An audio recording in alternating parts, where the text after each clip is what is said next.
এইবাৰ মই এখন নতুন আইন আনিম আমাৰ নৱেম্বৰ মাহত এতিয়াৰ পৰা অসমত যিকোনো গিৰিয়েকে ময়ো এজন গিৰিয়েকে হওঁ গতিকে আমি কোনেও এগৰাকীতকৈ ঘৰত দুগৰাকী ঘৈণীয়েক আনিব নোৱাৰো ভাল হ'বনে বেয়া হ'ব ভাল হ'বনে বেয়া হ'ব আৰু যোনে দুইগৰাকী ঘৈণীয়েক আনে সি 7 বছৰ জেলত থাকিব লাগিব ভাল হ'বনে বেয়া হ'ব ভাল হ'বনে বেয়া হ'ব গতিকে আজি ঘৰত গৈ আমি গিৰিয়েকবিলাকক ক'ব লাগিব হাজবেণ্ডক ক'ব লাগিব পতিক ক'ব লাগিব যে মামাই দুজনী ঘৈণীয়েক আনা ৰাস্তা বন্ধ কৰি দিলে বুলি ভাল হ'বনে বেয়া হ'ব পিছফালে কওক ভাল হ'বনে বেয়া হ'ব আজি আমাৰ চৰকাৰখনে মহিলাসকলক সকলো ফালৰ পৰা সুৰক্ষিত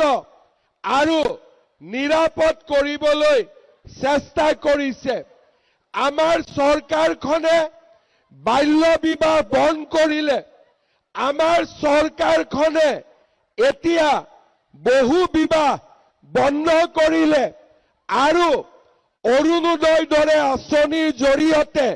মহিলা উদ্যমিতাৰ দৰে আঁচনিৰ জৰিয়তে আমাৰ অসমৰ মহিলাসকলক আজি আমি সুৰক্ষিত কৰাৰ বাবে চেষ্টা কৰিছো যে সাধাৰণ জাতিৰ 3টা জনজাতিৰ 4টা তাতকৈ যাতে ঘৰত বেছি বাচ্চা নহয় এজনী মহিলাই মোক ক'লে লগত হাজবেণ্ডো আছিলে যে মামা আপুনিতো কৈছে বাচ্চা হ'ব নালাগে কিন্তু আল্লাই দি দিয়ে আমি কি কৰিম তেতিয়া মই সুধিলো যে বাচ্চা জন্ম দিব আল্লাহ ঘৰত আহে নেকি বোলে ভগৱান ঘৰত আহে নেকি তেতিয়া মোৰটো খজুৱালে মই ক'লো ভাল কাম হলে আল্লাহক ধন্যবাদ দিব লাগে ভগৱানক ধন্যবাদ দিব লাগে কিন্তু ঘৰত এটাৰ পিছত এটা বাচ্চা জন্ম হলে তাক আল্লাহৰ ওপৰত ক'ব নালাগে তাক ভগৱানৰ ওপৰত ক'ব নালাগে মই ঠিক কৈছো নে নাই কোৱা আৰু সেই কাৰণে এইবাৰ মই এখন নতুন আইন আনিম আমাৰ নৱেম্বৰ মাহত এতিয়াৰ পৰা অসমত যিকোনো গিৰিয়েকে ময়ো এজন গিৰিয়েকে হওঁ